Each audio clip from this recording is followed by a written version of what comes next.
our trivia question of the day, and like I said, you'll have to keep me honest in the chat. Northern corn rootworm eggs have been recorded surviving exposure to what horribly cold temperature? Do we have any answers? And we'll play Price is Right rules. Yeah, you can get close. So far on the other trivia, we've got very much a slanted Iowa State crowd, which is good as far as I'm concerned. Right. Go State. I like David Simonson's comment, Iowa State as Fred is an Iowa Stater and will persevere. So I think Iowa State will win twice in those matchups. Jason Anderson goes as far as even saying never the Hawkeyes. Hey, Jason. Oh, as someone who grew up near Iowa City. Got to have somebody on the other side. Well, I'll for the answer for our trivia question. Do we wait until someone answers, or do we just roll with it? Give it 10 more seconds to see if someone guys, has throw something out, because if nobody guesses, you win by default and Price is Right, hence the $1 rule. It's a stumper. It's a stumper this time, Nora. I did not mean I thought someone would guess, but there we got one. We've got one. David again, negative 12 degrees. You're so close. Nice work, sir. There was a study done in 2004 that actually showed that they could survive brief exposure to negative 16.6. I guess have to have the 0.6 degrees Fahrenheit. So that's something we're going to cover today. We actually ran out of time last week covering the topic of corn rootworm and survival. How cold did we get? Things like that. So that's why I wanted to bring that trivia up today. So great job, David. I have a whole bag in my truck waiting for us to get together.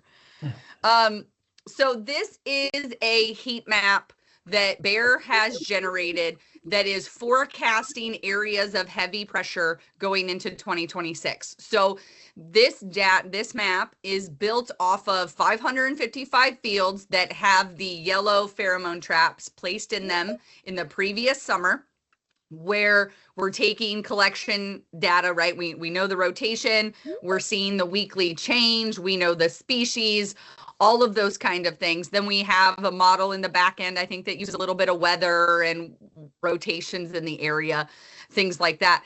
And we can see out here to the west, so we've put these blue lines kind of help us delineate where Iowa is. It's a little hard to see on this map exactly where Iowa is. And we can see the western part of Iowa and into Nebraska. We do have, by our calculations, some higher risk of continued corn rootworm pressure risk. Now, some interesting facts that we gathered with this study is that in 2004, 29% of the cornfields that were sampled were above the economic threshold of 2 beetles per trap per day. In 2025, that number has increased to 31%. In 2024, 43% of the continuous cornfields were above threshold and then 46% in 2025. And so then there are, and I've done this before, I've sampled some first-year corn-on-corn fields in areas where I'm a little suspicious. In 2024, 16% of first-year cornfields were above the threshold, and in 2025, 17%. So we have some increase in both continuous corn and that first-year corn. And I know that for those of you in Western Iowa, I don't know if anyone else has picked this up, in Sac County, we have this funny little problem that in even years, that tends to be our extended diapause year, especially in the southwest part of the county. The same fields that give us white mold problems tend to have extended diapause problems. I don't know why. It's just kind of funny that way. So we are predicting that there's going to be continued high rootworm pressure just because of the numbers we collected last year. And some people have gone, well, Nora, it got really freaking cold there for a while. What does that mean? So these are some numbers from the University of Minnesota and Iowa State. And don't worry, you don't need to screenshot this or anything. We'll send this out in the slides. But Western corn rootworm, we can kind of manage with, they're not as cold hardy, moral of the story.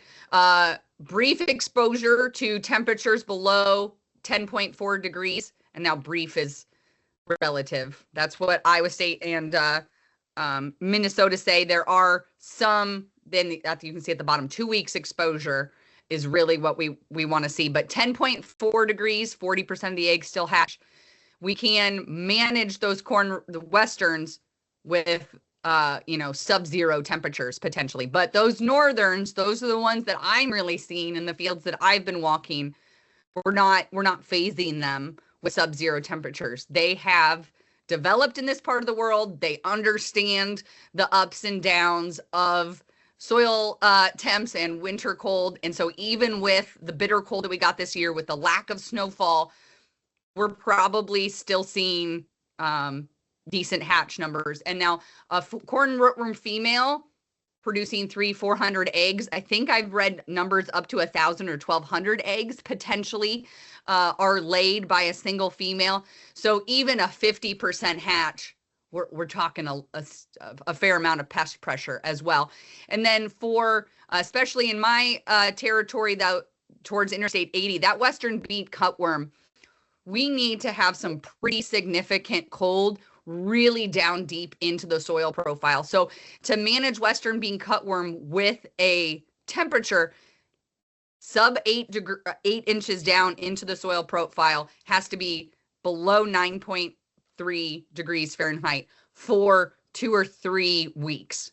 I'm not thinking, Jim, I don't know in your experience or Dustin, in the years you've done this, I'm not sure that we've hit those kind of temperatures almost ever that deep. That would have to be pretty cold above ground.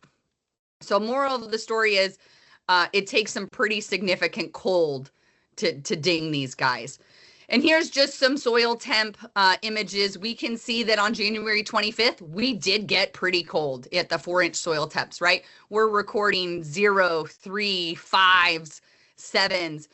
We hit a cold chunk and they bounced right back. So the 1st of March, we're back comfortably in the 30s for 4-inch soil temps.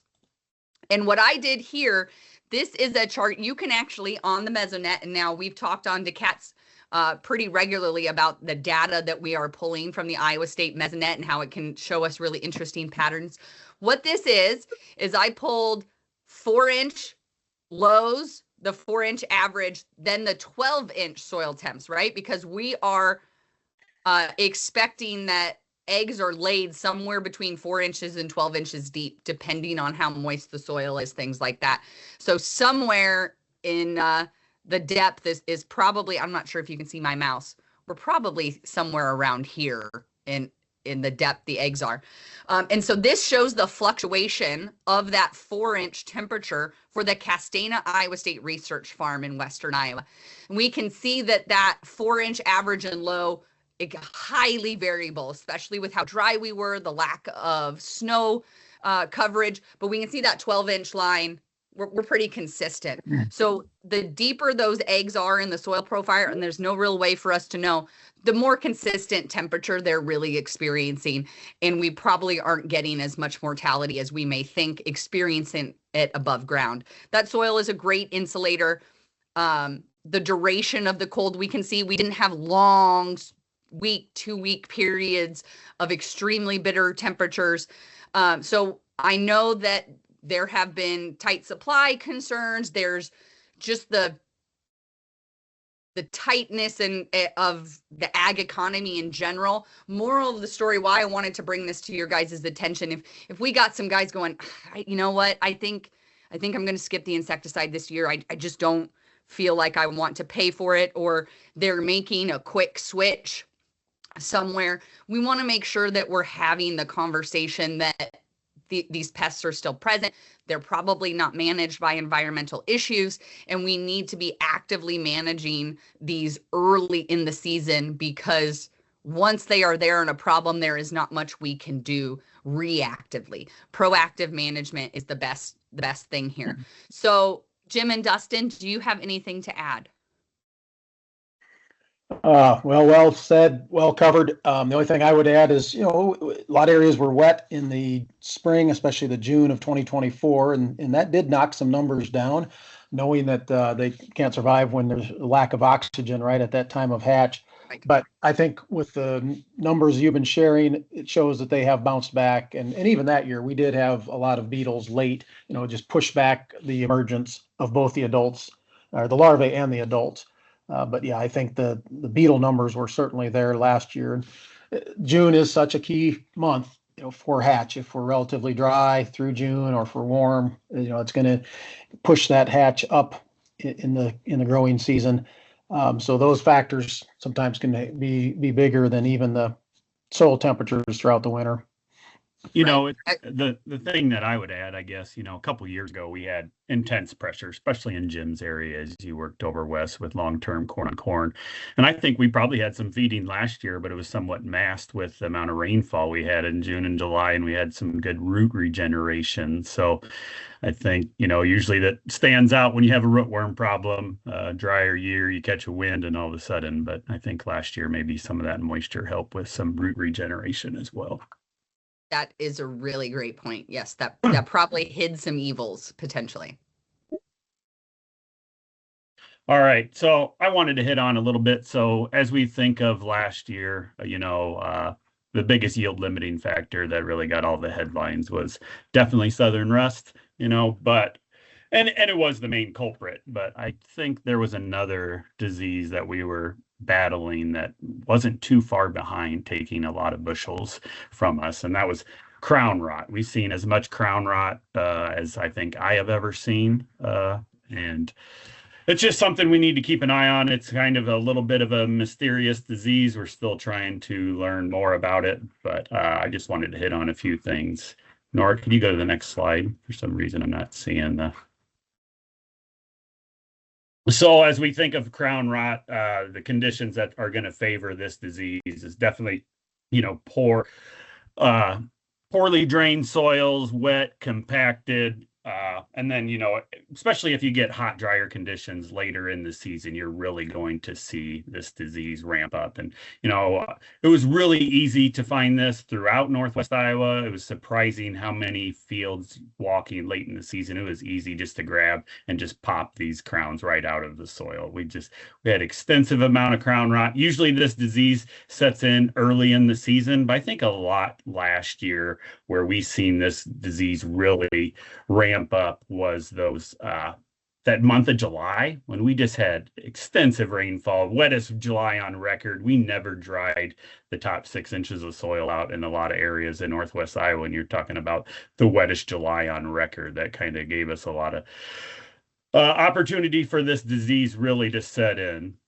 One thing we can, as we're walking fields, what really is an indicator of crown rot is you have these ghosted plants. So you're walking through cornfields, green plants, and then every now and then there is just a sporadic, dead plant here and there. And that's called ghosting, indicative of crown rot. If you would dig up some of these plants and split some stalks, and you would notice that. And I go back to, again, last year in southern rust, we kind of had a double whammy on yield loss from these two diseases, because you had the top part of the canopy getting overtaken by southern rust.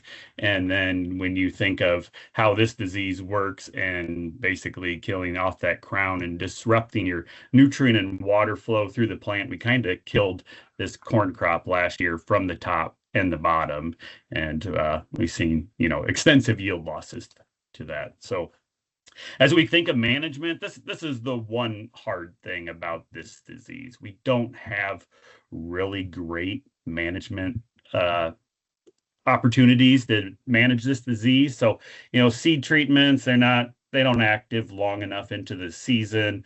Foliar fungicides, we are going to do a little bit more work on this, on those early V5 applications. Will that give us a little bit of help with crown rot? The problem with most of our fungicides, they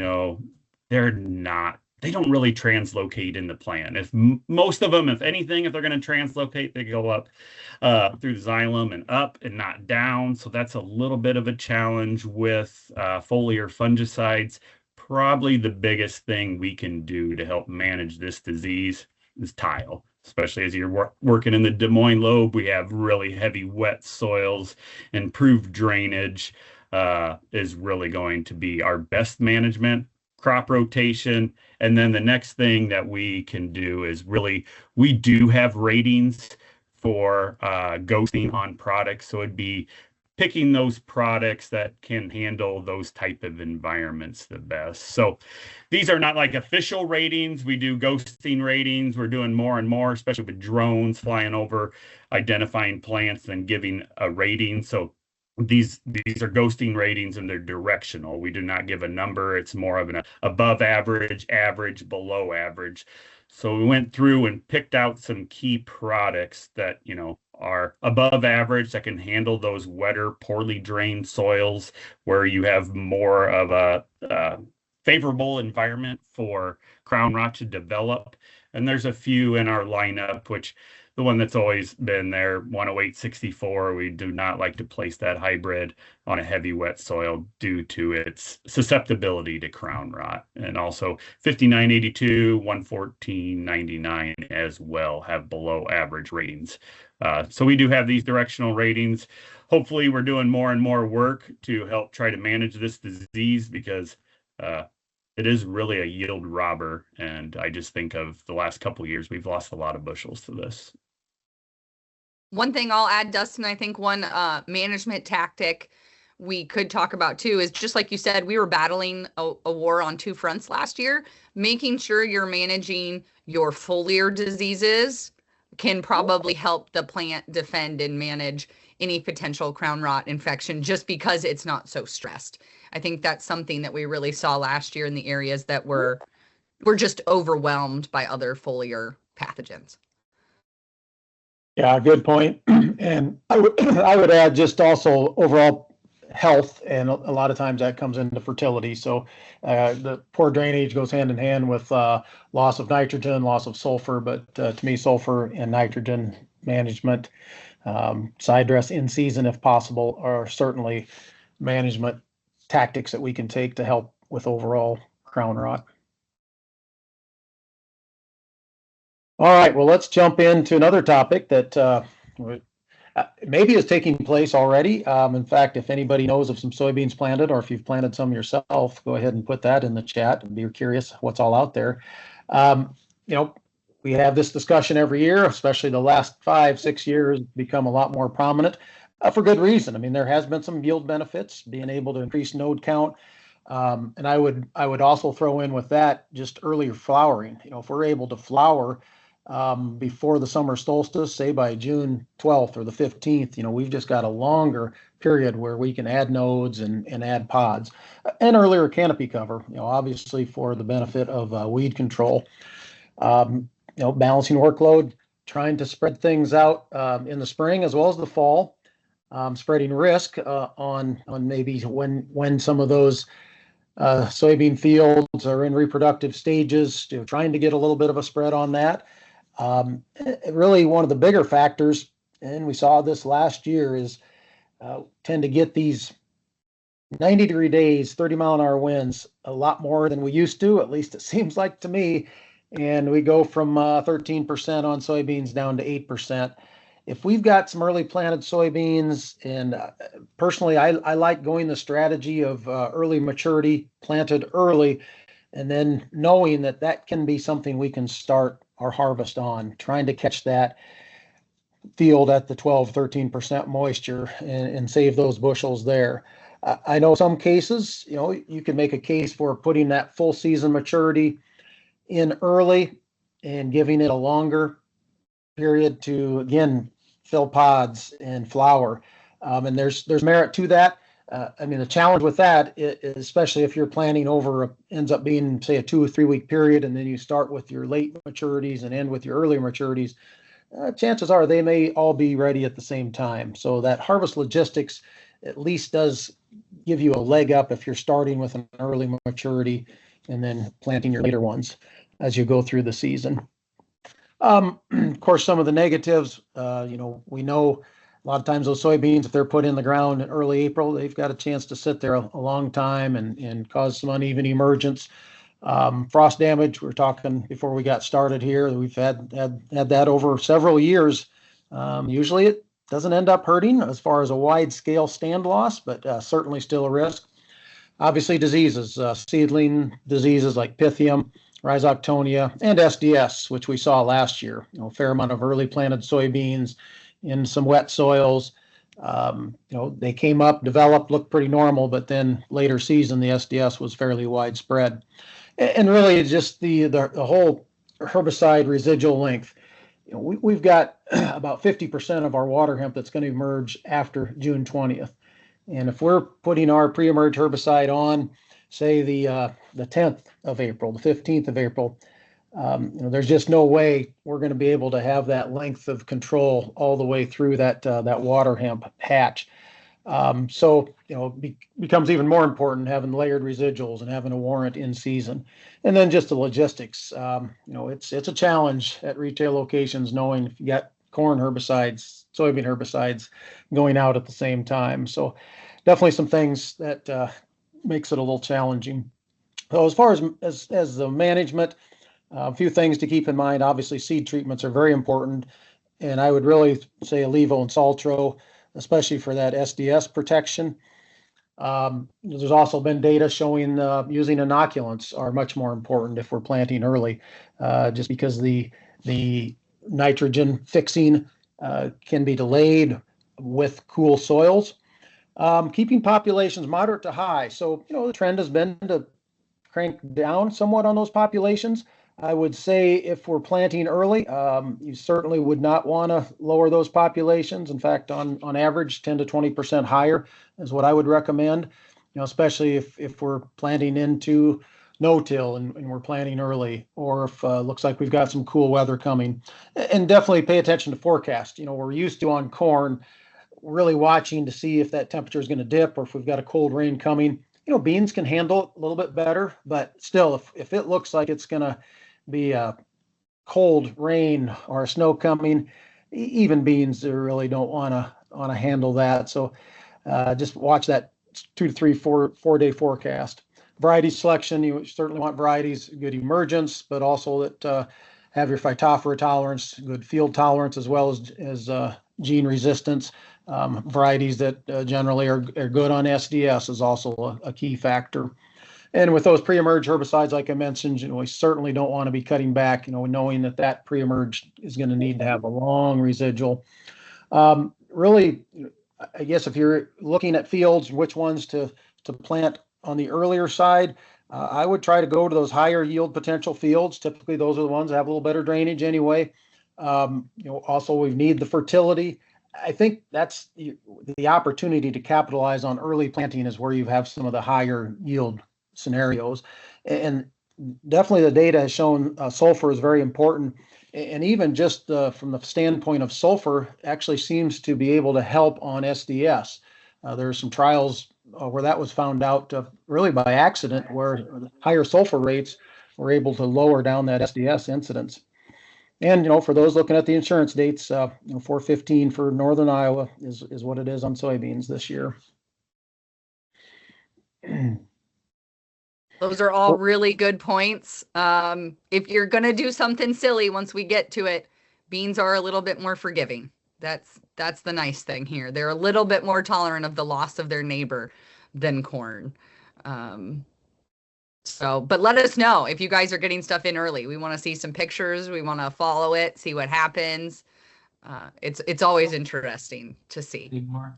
So we'll hop right into the Striax update. It's not a whole lot. What we just wanted to cover with you guys is just to give you some QR codes. The link will be in the PDF, the deck that we send out. Just some resources to help you answer questions. Now, we know that there are a lot of little nuances to this new label, but I actually downloaded the Bear Spray app yesterday. That first QR code, it's well done. I would say the only confusing part is that when you drop the pin to get the forecast, that's where you save the field. So disclaimer, took me a hot second to do that. But we want to make sure that you guys take a little bit of time now to understand the nuances, understand the label applications for VRAs for our June 12th date, the record keeping and EPA changes, because with the crazy heat and temperature swings we have, we're betting that Mare's Tail and Kochia, they're probably out there thriving in some of this. There are probably some no-till fields that are going to get woolly with the amount. I know my flower beds have, with the amount of heat units that we have already accumulated so early. So this is a tool in the toolbox for you guys, especially early. We don't have to be focused on pushing it late. These weeds are tough to control, especially if they get big, especially if we get a little behind. I also wanted to call to your attention the training. The online training is available. And like I said, here's the QR code if you wanted to do it on your phone, but it's best to do it in a browser. It would take about 50 minutes. If we get some time, if we get a little bit of a rain day, take the time, do your training just to have this option for your growers. You'll get the link in the sign up. It will last 24 hours for you to do that once you start. Please use the latest version of a browser. I am a personal Chrome user. Strong internet connection. The one thing that I wanted to call to your attention is that we don't want to, once you start it, there will be some things that we don't want to do. We don't want you to have to start over, right? Especially if you get to the end. If it freezes, if your internet connection is slow, don't hit back and forth. Don't navigate to a different web page or whatever. Just let it sit and think. Maybe contact one of us if something gets stuck, because doing any of those things could trigger and probably will trigger a restart for you, and that's no fun. So go ahead and get this training done. Have it as a tool in your toolbox, because we know that there are going to be some big weeds, and it's easier to start clean and stay clean than to play catch up the entire rest of the season. Jim and Dustin, anything else on Striax? Well, good points. And yeah, I would just add, mare's tail is the big one. It's a challenge to control a no-till, and we know any dicamba formulation, especially Striax, is going to have such an advantage over 2,4-D. So being able to get on top of it early and then provide a little residual, like we were talking about, even in these early planted soybean scenarios. So a great tool that we've got back to be able to use legally. So because it's 8:30, Jim, if it's all right with you, I am going to go ahead and skip all the way to the QR code, so that if anybody needs to leave right away, they can get their CCA credit. And we can, if any of you guys have specific question on hybrid populations, please give one of us a call. For those of you that are on one of my locations, I did send out an updated hybrid population chart on my Nora's News that I think was on the 9th of March, the 2nd of March, one of those two. There's a planting conditions chart and a hybrid population chart that has been updated with the new learnings that we have within Bayer from this past season. So any other questions or concerns? Yeah, and if you haven't seen a latest population chart, let us know. We can certainly get it out. That there's chart just like that, especially the new products. Those are the ones especially to pay attention to. And within this deck that we send out, there will be some curves on the new products specifically that you can take a look at those at different yield environments. All right. Well, thank you everybody for joining us. Be safe out there. That's the number one thing once we get rolling. I know my husband already had an anhydrous hose or gauge blow yesterday evening. So just be safe and have a great day. Enjoy the warm weather. Thanks everyone for being on. Yep. Always appreciate it. Appreciate what you do for us.